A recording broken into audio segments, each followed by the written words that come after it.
Student, आप सभी को इंडियन एजुकेशन में स्वागत है। आप लोग को पढ़ाने के लिए लाई हूँ पैथोलॉजी। तो पैथोलॉजी में आज क्या पढ़ना है, तो सीरम विज्ञान एवं इलाइजा परीक्षण के बारे में पढ़ना है। तो सेरोलॉजी एंड इलिसा टेस्ट के बारे में पढ़ना है। तो देखिए, आप सभी वीडियो अच्छा लगे तो वीडियो को लाइक और सब्सक्राइब ज़रूर कीजिए। तो सीरम विज्ञान किसको कहेंगे, तो जिसमें सेरम का अध्ययन होता है उसे सेरोम विज्ञान कहेंगे, सेरोलॉजी कहते हैं। और इलिसा टेस्ट किसको कहेंगे, तो इलिसा टेस्ट एड्स का जांच होती है, जिसमें इलिसा टेस्ट में एड्स का जांच किया जाएगा तो उसे इलिसा टेस्ट कहा जाता है। जिसमें क्या होती है कि एड्स का जांच पता चलेगा कि इसको बीमारी क्या हो गया है, तो इसका पता चल जाएगा। तो इलिसा टेस्ट में क्या पढ़ना है आज, तो सेरम, इलिसा टेस्ट और सेरम के बारे में, सेरोलॉजी के बारे में पढ़ना है। तो सेरम किसको कहेंगे, तो पहले यहाँ पर क्या होगा कि टेस्ट ट्यूब लेंगे।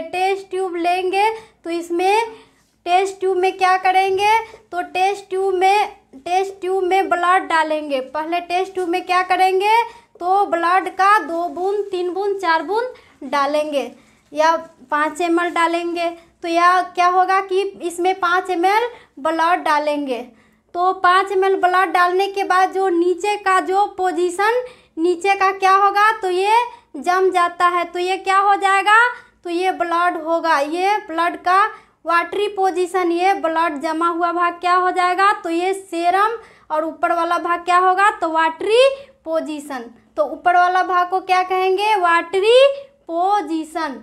वाटरी पोजीशन और नीचे वाले भाग को सेरम कहेंगे। तो यही क्या है कि ऊपर जो इसमें जो जमकर जो नीचे बैठ जाता है उसको क्या कहेंगे, सेरम। जो ऊपरी भाग हो जाती है, जो ऊपर वाले भाग जो बुलबुले के आकार में निकलेगा, तो ऊपर वाले भाग को क्या कहेंगे, पानी की तरह हो जाएगा, तो उसको कहेंगे वाटरी पोजीशन। तो इसी को कहेंगे क्या, तो सेरम विज्ञान कहते हैं। और इलिसा टेस्ट, अब इलिसा टेस्ट किसको कहेंगे, तो इलिसा टेस्ट किसकी जांच है, तो इलिसा टेस्ट एड्स की जांच है। जो क्या होती है, तो ये मानव के शरीर पर ये एंटीबॉडी जो होती है उसमें किसको बर्बाद कर देती है, तो इम्यून सिस्टम को ये बर्बाद कर देती है। जो कौन कीड़ा होती है, तो वो जीडोभाडिन कीड़ा, जो ये एड्स का कीड़ा हो जाती है क्या, तो माइट कीड़ा होती है। तो वो क्या कर देती है, तो ये इम्यून सिस्टम को बर्बाद कर देती है। मानव को एंटीबॉडी को जो ऊपर वाले भाग होती है वो इम्यून सिस्टम को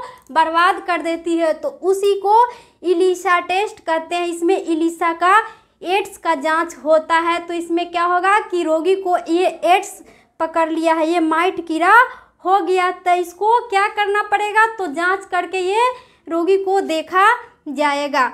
तो ये इसमें क्या होती है कि ये सूरजमुखी की फूल की तरह दिखने लगती है। ये कीड़ा क्या होगा इलिसा का, तो ये सूरजमुखी की फूल की तरह दिखने लगती है। इसमें क्या होती है, तो तिल्ली जैसी लगी रहती है, ये तिल्ली जैसी ये लगी रहेगी। और क्या होगा, तो ये चक्का की तरह दिखेगा। और ये किसको, तो ये माइक्रोस्कोप पर देखने के बाद ये एड्स के कीड़ा को क्या होगा, तो ये माइक्रोस्कोप पर एंटीबॉडी से जो क्या लिया जाएगा, तो ये एंटीबॉडी से जो इसमें से जो निकलता है मवाद उसको लिया जाएगा। तो इस पर डाला जाएगा माइक्रोस्कोप पर, ये स्लाइड पर। तो ये स्लाइड पर देखा जाएगा तो इसमें कैसी दिखेगा, तो तिल्ली लगी हुई रहेगी, उसमें केस की आकार की दिखाई देगा। तो यही केस वाला है, सो क्या है, तो ये कीड़ा है। तो ये क्या होगा, तो यही एड्स का कीड़ा है। कौन, तो माइट कीड़ा। एड्स का कीड़ा का नाम क्या है, तो एड्स का कीड़ा का नाम होगा माइट कीड़ा। एड्स का कीड़ा का नाम क्या है, तो माइट कीड़ा है, माइट बैक्टीरिया। तो ये एड्स का कीड़ा है। तो ये देखने में कैसी है, तिल्ली के आकार में दिखती है और रॉड की आकार में दिखती है। और ये फूल की खिली हुई फूल की सूरजमुखी फूल की तरह दिखेगी। ये किसका कीड़ा, तो एड्स का कीड़ा। एड्स का ये इलिसा टेस्ट में यही जांच होता है, किसका, तो एड्स का जांच होता है। इसी को कहेंगे क्या, इलिसा टेस्ट, इलाइजा टेस्ट कहते हैं। तो इसमें कैसी दिखेगा ये रचना, तो सूरजमुखी की फूल की तरह दिखेगा। तो ये क्या है कि एड्स का कीड़ा। तो इसमें इसका दवा क्या चलती है, तो जीडोवार्डिन टेबलेट चलेगा। जीडोवार्डिन टेबलेट, इसकी इलाज के लिए यही दवा चलती है रोगी मरीजी को।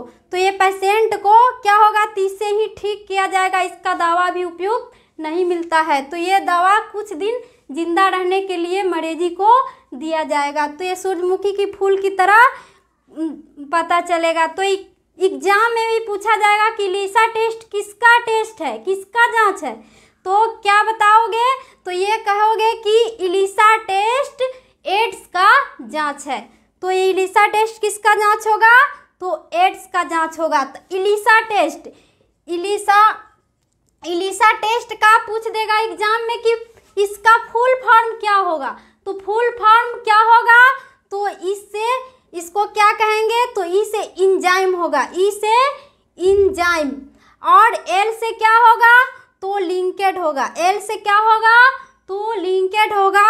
और आई से क्या होगा, तो इम्यूनो होगा, आई से क्या होगा, तो इम्यूनो होगा। एस से क्या होगा, तो सर्वेंट होगा, एस से क्या होगा, तो ये सर्वेंट होगा। और ए से क्या होगा, तो एस से होगा। तो यही फुल फॉर्म किसका है, तो इलीसा जांच की, जो इलीसा जांच एड्स की जाती है, तो इलीसा का ये फुल फॉर्म होगा। और ये जो एड्स की जांच होती है, तो एड्स का फुल फॉर्म पूछ देगा एग्जाम में, क्या होगा, तो नहीं आएगा तो क्या बताओगे कि एड्स का फुल फॉर्म क्या होगा, तो AIDS एड्स होगा। तो एड्स को क्या कहेंगे, ए से क्या होती है, तो ए से इंजाइम होगा, ए से क्या होगा, तो इंजाइम हो जाएगा। और देखो यहाँ पर एड्स का क्या होगा, तो द यूकाइरेट होती है, यूकाइरेट इम्यूनो सर्वेंट एस से होगा। तो इसका क्या होगा, द यूकाइरेट इम्यूनो सर्वेंट एस से होगा, किसका, तो एड्स का फुल फॉर्म होगा। तो एग्जाम में ये इंपॉर्टेंट क्वेश्चन है कि तुमको पूछ सकता है कि इलीसा का फुल फॉर्म क्या होगा और एड्स का फुल फॉर्म क्या होगा और HIV का फुल फॉर्म क्या होगा। तो HIV का फुल फॉर्म क्या होती है, तो HIV की क्या होगी, तो एस से वुमेन होगा, आई से इम्यूनो होगा, एस से भी से क्या होगा, वुमेन इम्यूनो वॉल्यूम होगा। तो ये हो गया। HIV 2 प्रकार की होती है, एक HIV फर्स्ट और एक HIV क्या होती है, तो सेकेंड होती है। तो ये क्या होगा, ये प्लस एक कम रहने पर, ये 2 होने पर होगा। तो यही इलीसा टेस्ट में जांच की जाएगी। तो इस इलीसा टेस्ट का ये फुल फॉर्म होगा। तो ये क्या है कि सीरम किसको कहेंगे, तो ये रक्त को जमने के पश्चात जो जलीय भाग जो सीरम कहलाएगा। रक्त के जमने के पश्चात जो जलीय भाग होती है वह क्या कहलाती है, तो सीरम कहलाता है, जो कि फाइब्रोनोजेन रहित सहित किसका बना होता है, तो वो प्लाज्मा का बना होता है। जो वर्टी पोजीशन ऊपर वाला भाग जो होती है वह क्या कहलाती है, नीचे जम जाएगा तो वह सेरम हो जाएगा, ऊपर चला जाएगा तो वह क्या हो जाएगा, जमने के पश्चात जो ऊपर वाला भाग होगा पोजीशन, तो वो प्लाज्मा कहलाता है। इसी को क्या कहेंगे, द प्लाज्मा। और ये हो गया सेरम। तो सेरम और प्लाज्मा, तो ये प्लाज्मा होगा ऊपर वाला भाग, ये नीचे वाला भाग सेरम। तो इसी को सेरोलॉजी कहेंगे, सेरम विज्ञान को। जिसमें सेरम का अध्ययन होगा वो सेरोलॉजी कहलाता है। तो यही हो गया क्या, इलीसा टेस्ट और किसका, तो ये सीरम का दोनों का ही डिफिनेशन हो गया। यही देखो तो किसी रोगजनक बीमारी के प्राप्ति, किसी रोगजनक बीमारी के क्या होगी को प्रतिरोग क्षम बनाए गए जानवर से लिया गया रक्त का सीरम। जो किसी जानवर से क्या होगा तो रक्त को लिया गया सीरम को, जो रक्त से क्या होगा तो लिया गया सीरम जिसका उसकी जीवधारी की उत्पन्न रोगी में जो रोग क्षमता, जो क्या होगा कि जो रोग से क्षमता से उत्पन्न होगा कौन तो जीवाणु। तो रोग से क्षमता उत्पन्न करने के लिए इंजेक्शन लगाया जाता है और रोग से क्षमता को जीवन के लिए क्या किया जाता है तो इंजेक्शन लगाया जाता है। तो कोई भी मनुष्य होती है जैसे कि मानव है, कोई क्या है तो ये मानव है, तो इसको क्या किया जाएगा तो ये मानव क्या है तो रोग क्षमता, रोग से जनित ये बीमार है, ये क्या है तो बीमार है। तो इसको क्या किया जाएगा तो ये बीमार आदमी को क्या किया जाएगा तो ये इससे बहन से क्या करेंगे तो 5 ml ब्लड लेकर 5 ml क्या करेंगे तो ब्लड लेंगे, 5 ml ब्लड लिया जाएगा और क्या किया जाएगा उसके बाद तो ये रोग है, ये क्या है तो ये आदमी क्या है, ये मानव क्या है तो रोग से पीड़ित है। तो इसको रोग से पीड़ित मानव को लिए क्या करेंगे तो इसके जांच के लिए रोग क्षमता ये 5 ml भेन से क्या करेंगे तो 5 ml भेन से ब्लड लेंगे, 5 ml भेन से क्या करेंगे तो ब्लड लेंगे। उसके बाद क्या करेंगे तो ब्लड लेकर इसको एक टेस्ट ट्यूब ले लेंगे, ये क्या कर लेंगे तो ये टेस्ट ट्यूब लेंगे, ये टेस्ट ट्यूब में 5 ml भेन को डालेंगे। तो ये 5 ml भेन डालने के बाद क्या करेंगे तो ये सीरम प्लाज्मा का न जमने वाला भाग और सीरम प्लाज्मा का क्या होगा तो इसमें ये हो गया कि ये बीकर में प्लाज्मा का जमने का भाग न जमा जाए, क्या होगा कि ये नहीं जमेगा, ये प्लाज्मा का भाग क्या होगा तो नहीं जमेगा।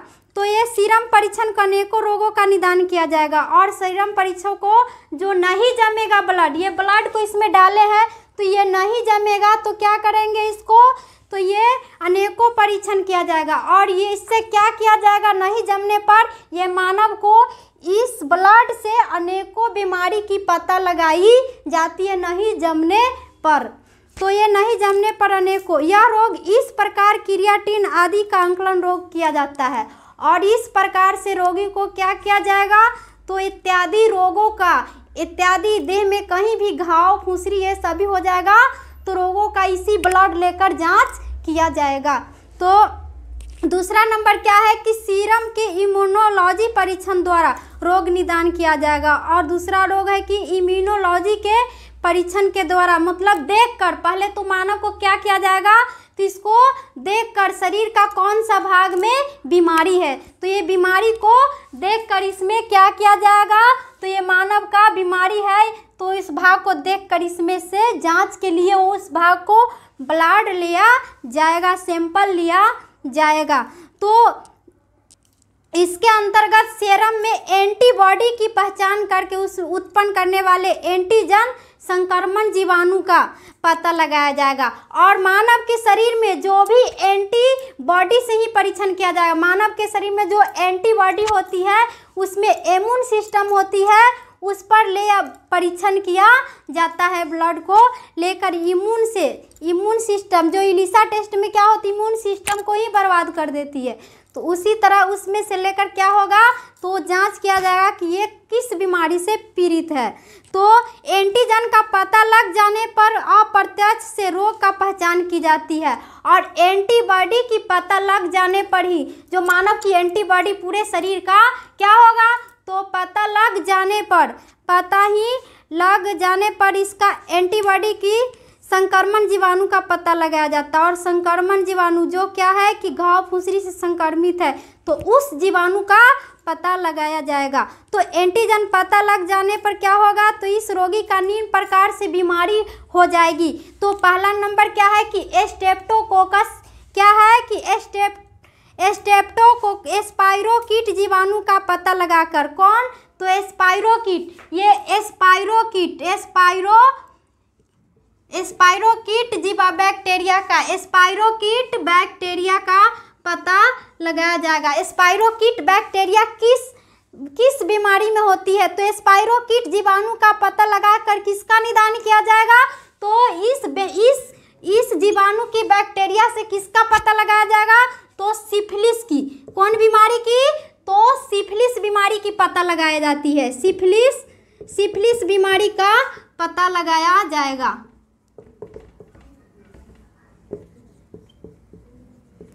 और ये स्पाइरोकीट बैक्टीरिया जो क्या है कि स्पाइरोकीट जीवाणु, स्पाइरोकीट बैक्टीरिया किसकी जांच की जाएगी? तो ये सिफिलिस की बीमारी की जांच की जाएगी। इसी बैक्टीरिया के कारण कौन बीमारी हो जाती है?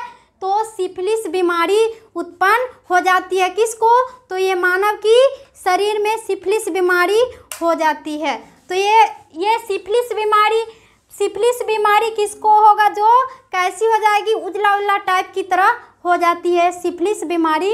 ये स्पाइरोकीट बैक्टीरिया के कारण ये बीमारी उत्पन्न हो जाती है। तो दूसरा नंबर दूसरा, ये पहला नंबर हुआ और ये दूसरा नंबर। तो दूसरा नंबर क्या है कि ये साल्मोनेला वंश। ये साल्मोनेला, ये कौन वंश है? तो साल्मोनेला वंश के जीवाणु, साल्मोनेला वंश के जीवाणु का पता लगाकर किसका जांच किया जाएगा? तो ये टाइफाइड का एवं पैराटाइफाइड का। इस जीवाणु का, साल्मोनेला बैक्टीरिया का, ये साल्मोनेला बैक्टीरिया, साल्मोनेला वंश, साल्मोनेला क्या है? तो वंश, साल्मोनेला वंश से किस जीवाणु का पता लगाया जाएगा? तो इस साल्मोनेला वंश से बैक्टीरिया कौन उत्पन्न होगा? तो ये टाइफाइड बैक्टीरिया। कौन बैक्टीरिया का पता लगाया जाएगा? तो टाइफाइड, पैराटाइफाइड का निदान किया जाएगा। इस साल्मोनेला वंश से किसका? तो टाइफाइड का। टाइफाइड जो बुखार हो जाती है, तो टाइफाइड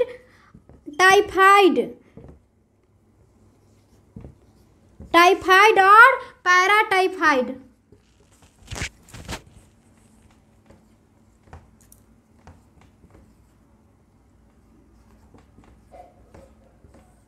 क्या होगा कि साल्मोनेला वंश, जो साल्मोनेला वंश के जो बैक्टीरिया होगा, जो जीवाणु होगा, वह किसका पता लगाएगा? तो ये टाइफाइड और पैराटाइफाइड बुखार का पता लगाएगा। तो ये बैक्टीरिया हो जाने पर कौन बीमारी उत्पन्न होगा? तो टाइफाइड और पैराटाइफाइड बुखार उत्पन्न हो जाएगा साल्मोनेला वंश के जीवाणु के कारण। टाइफाइड और पैराटाइफाइड बुखार उत्पन्न होगा।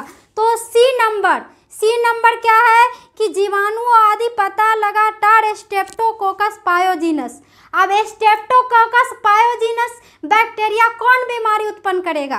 तो स्ट्रेप्टोकोकस पायोजीनस बैक्टीरिया गला खराब होने पर हो जाती है। और ये बैक्टीरिया किस पे होगा? तो ये गला खराबी होने के कारण, मानव को ये गला में उत्पन्न होगा। ये गला को खराब करने पर कौन बैक्टीरिया होगा? तो स्ट्रेप्टोकोकस।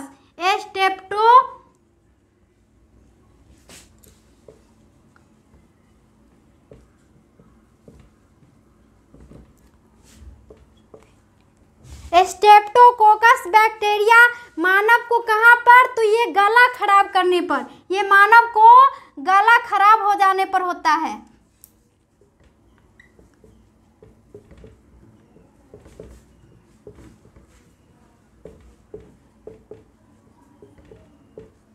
ये क्या है कि अगर एग्जाम में भी पूछा जाएगा कि स्ट्रेप्टोकोकस बैक्टीरिया ये किस बीमारी में उत्पन्न करती है, कौन बीमारी उत्पन्न कर देगी स्ट्रेप्टोकोकस बैक्टीरिया? तो ये मानव को गला को खराब करने पर, ये मानव को गला में क्या हो जाएगी? तो खराबी कर देगी। तो ये कौन बैक्टीरिया के कारण होगा? तो स्ट्रेप्टोकोकस बैक्टीरिया के कारण ही होगा। और उस स्ट्रेप्टोकोकस बैक्टीरिया के कारण कौन बीमारी उत्पन्न होगी? तो यही है गला खराब होना। और उस गला खराब में क्या होगा? तो दमा, खोखी, सर्दी, ये सभी बीमारी उत्पन्न हो जाती है। तो स्ट्रेप्टोकोकस बैक्टीरिया के कारण हो जाती है। तो ग्लोमेरुलोनेफ्राइटिस या रेमोटिक फीवर आदि का निदान भी किया जाएगा। तो डी नंबर क्या है कि कार्डियोसिस या क्रेप्टोसिस, अमेबियासिस आदि का परीक्षण किया जाएगा। तो इन्हें संवर्धन करके, और इन्हें किससे करके? तो ये कल्चर करके किया जाएगा। चौथा नंबर क्या है कि कल्चर कल्चर करके किया जाएगा, कल्चर करके किया जाएगा मतलब संवर्धन। ये क्या होती कि सप्ताह में 7 दिन पर ये जांच किया जाएगा, तो इसको क्या बोलेंगे, कल्चर। जो पहले ब्लड लेकर उसको सैंपल लेकर कहाँ पर डाल जाएगा, तो ये टेस्ट ट्यूब में लेकर उसको लैब में रख दिया जाता है। उसके बाद 7वें दिन देखा जाएगा कि ये ब्लड कैसा है, ये कैसी आकार की है। ये फिजिकल एग्जाम में देखने पर क्या होगा, तो दुर्गंध देगी, या फिर जांच करने के बाद तो उस पर उसको माइक्रोस्कोप पर डालने के बाद दिखा जाएगा। तो यही है कल्चर।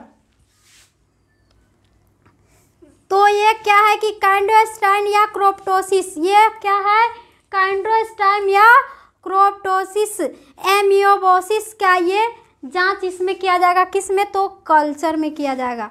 और विशेष इम्यूनोलॉजी तकनीक द्वारा सीरम में HTLV या LAV वायरल के प्रति एंटीबॉडी लगाकर एरल रोग निदान किया जाता है। अब क्या होगा कि एंटीबॉडी लगाकर किसका निदान किया जाता है, तो HTLV या LAV वायरल के प्रति, किसके कारण, तो वायरल के प्रति लगाकर एरस रोग निदान किया जाता है। यह परीक्षण प्रचलित नहीं है। यह परीक्षण क्या है कि यहाँ पर प्रचलित नहीं है, कौन, तो HTLV यह परीक्षण क्या है कि भारत में उपलब्ध या नहीं है, यहाँ पर यह जांच नहीं की जाती है। तो टाइटर एवं उसकी स्थिति, सीरम में एंटीबॉडी की सांद्रता टाइटर कहा जाता है। सीरम में जो एंटीबॉडी की सांद्रता, जो सीरम में कौन, तो एंटीबॉडी, जो सीरम में एंटीबॉडी का सांद्रता होगा उसको क्या कहा जाएगा, तो टाइटर कहा जाता है। उसको क्या कहेंगे, सीरम में जो एंटीबॉडी होगा, ये सीरम है, इसमें ये सीरम में जो एंटीबॉडी होगा, जो ये एंटीबॉडी है, तो इसको जो क्या कहेंगे, सीरम एंटीबॉडी को क्या कहेंगे, टाइटर कहेंगे, इसको टाइटर बोलेंगे, टाइटर होगा। सीरम एंटीबॉडी को क्या कहते हैं, तो टाइटर कहते हैं। दूसरा नंबर क्या, ये पहला नंबर है, तो सीरम एंटीबॉडी को क्या कहेंगे, टाइटर कहेंगे। ये दूसरा नंबर क्या है कि लंबी बीमारियों से, जो लंबी बहुत दिनों से बीमारी से एंटीबॉडी की सांद्रता को टाइटर में परिवर्तित हो जाने पर, जो बहुत लंबी बीमार है, जो बहुत दिनों से बीमार है, तो सांद्रता को टाइटर में परिवर्तित करने पर, और ये सांद्रता को किस में परिवर्तित करने पर, तो टाइटर में परिवर्तित करने पर जो होने में रोग की अवधि के दौरान घटने बढ़ने का पता चलेगा। और इसमें जो एंटीबॉडी का किसका, तो ये घटने बढ़ने का पता करेगा। तो यही है क्या, तो ये बीमारी का जो बहुत दिनों से है, तो उसका जांच किया जाएगा एंटीबॉडी से, टाइटर द्वारा। तो ये तीसरा नंबर चिकित्सीय प्रभाव का पता चलेगा, और इसमें जो डॉक्टरी लाइन से जो जुड़ा होगा उसको पता चलेगा, तो ये जांच की करेगा टाइटर के द्वारा। तो आदि रोग चिकित्सा प्रभावकारी एंटीबॉडी की सांद्रता क्रमशः कम होती चली जाती है। और क्या होती है कि चिकित्सा प्रभावकारी में एंटीबॉडी की क्रमशः कम होती चली जा रही है। तो सीरम की जांच, अब क्या है कि सीरम की जांच कैसे की जाएगी, तो सीरम की जांच मुख्य रूप से सिफिलिस के लिए की जाएगी। और सीरम की जांच किसके रूप के लिए की जाएगी, तो ये सिफिलिस बीमारी की जांच की जाएगी। और सीरम की जांच किसके लिए की जाएगी, तो ये सिफिलिस बीमारी के लिए की जाती है, सिफिलिस बीमारी के लिए की जाती है। ये सीरम की जांच किसके लिए की जाएगी, तो सिफिलिस बीमारी के लिए की जाती है। सीरम की जांच सिफिलिस बीमारी के लिए की जाती है। तो ये सिफिलिस के निदान निम्नलिखित 3 जांचें होती है। सिफिलिस के भी कितनी जांचें होती है, तो पहला नंबर क्या है, VDRL टेस्ट। पहला नंबर क्या है, VDRL टेस्ट। पहला नंबर क्या है, तो सिफिलिस की जांच किससे की जाएगी, तो ये इसमें VDRL टेस्ट कहेंगे। इसमें क्या होगा, VDRL टेस्ट।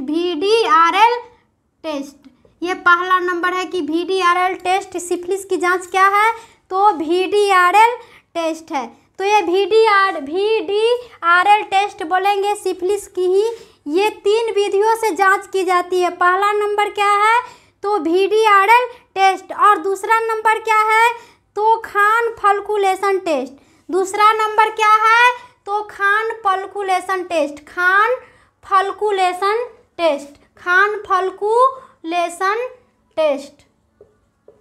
अब तीसरा नंबर क्या है, तो अब तीसरा नंबर में क्या है, तो बार्समैन टेस्ट, WR बार्समैन टेस्ट, ये तीसरा नंबर बार्समैन टेस्ट है।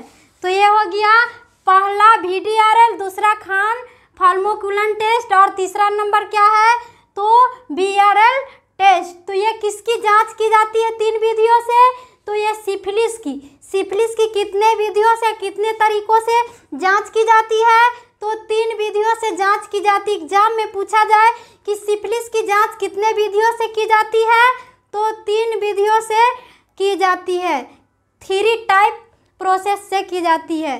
तो ये 3 विधियों से की जाएगी सिफिलिस की जांच। तो VDRL पहला नंबर क्या है, VDRL टेस्ट, दूसरा नंबर क्या है, तो खान फल्कुलेशन टेस्ट और तीसरा नंबर क्या है, तो WR टेस्ट, वियर्ड टेस्ट। तो ये इसका फुल फॉर्म क्या हो जाएगा, अगर एग्जाम में पूछ दिया जाए कि सिफिलिस की जांच, तो ये VDRL टेस्ट और खान टेस्ट इस 3 विधियों से की जाती है, लेकिन VDRL टेस्ट का फुल फॉर्म क्या होगा, तो क्या जवाब दोगे कि VDRL का फुल फॉर्म क्या होती है, तो VDRL का क्या हो जाएगा, तो बोलेंगे कि V से वेनरल, V से क्या होगा वेंडल, D से डिजीज, R से रिसर्च, L से लेबोरेटरी। तो ये किसकी जांच है, तो ये सिफिलिस की जांच है VDRL टेस्ट। तो वेनरल डिजीज,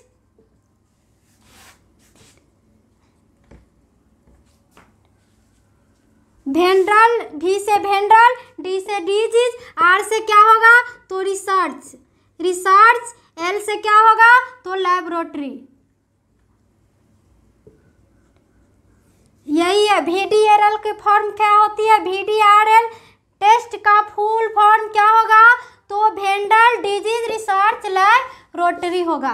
तो यही है VDRL का टेस्ट का full form, venereal disease research laboratory. Exam में ये इम्पोर्टेंट क्वेश्चन तुमको पूछ सकता है कि सिफिलिस किसकी जांच है, खान किसकी जांच है, तो क्या जवाब दोगे कि ये किसका जांच है, तो ये मानव को कैसी हो जाती है, तो उजला टाइप के हो जाती है, तो इसी को बोलते हैं सिफिलिस या वेंडल डिजीज रिसर्च। इसके द्वारा ये जांच किया जाएगा सिफिलिस का।